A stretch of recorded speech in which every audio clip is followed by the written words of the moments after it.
ગુજરાતમાં ફરી paper leak. જૂનાગઢથી અહેવાલ મળી રહ્યા છે કે આયુર્વેદ યુનિવર્સિટીનું પેપર લીક થયું છે. બેમ્સનું શલ્યતંત્ર 1નું પેપર ફૂટ્યું છે. ત્રીજા વર્ષનું પેપર લીક થયું છે. પ્રશ્નપત્રો વોટ્સએપ પર વાયરલ થયા છે, જેની તસવીર અમે આપને બતાવી રહ્યા છીએ. 12માંથી 11 પ્રશ્નો લીક થયાનો દાવો કરવામાં આવ્યો છે. પેપર લીક મામલે યુનિવર્સિટીમાં તપાસનો ધમધમાટ શરૂ થયો છે અને શિક્ષણ જગતમાં પેપર લીકથી ભારે આક્રોશ જોવા મળી રહ્યો છે.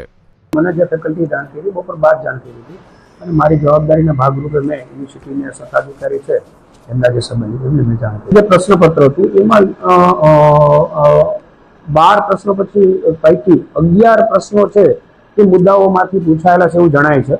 પણ આ વિષય વિશે વધુ જે છે એમના વિષય નિષ્ણાત અને યુનિવર્સિટી કક્ષાએથી તમને માહિતી મળી. 20 તારીખે જે પેપર લેવાયું હતું આયુર્વેદિક યુનિવર્સિટીનું બેમ્સનું શલ્યતંત્ર 1નું જે પેપર છે, આ તે અગાઉ જે વિદ્યાર્થીઓ હોય છે તેમાં જે પ્રશ્ન છે તેનો સ્ક્રીનશોટ જે વાયરલ થયા અને જૂનાગઢ જે સરકારી આયુર્વેદિક મહાવિદ્યાલયના પ્રોફેસર ત્યાં કોર્ટની અંદર હતા અને તેમને વિદ્યાર્થીઓ દ્વારા માહિતી આપવામાં આવી કે સાહેબ આ રીતની આખી પ્રવૃત્તિ રહી છે અને પેપરના પ્રશ્નો પહેલાથી જ વાયરલ થઈ ગયા છે, એટલે તેમના ધ્યાનમાં આવતા તેમના દ્વારા ઉપલી કક્ષાએ તે રજૂઆત કરવામાં આવી છે. એટલે કે આની અંદર જે સૂત્રોમાંથી જે માહિતી મળી છે તેમાં સ્પષ્ટ છે કે જેણે પેપર કાઢ્યું હોય તેને જ ખબર હોય કે પેપરના પ્રશ્નો કયા પૂછાયા છે. એટલે કે શંકાની દોર પેપર કાઢનાર પર છે.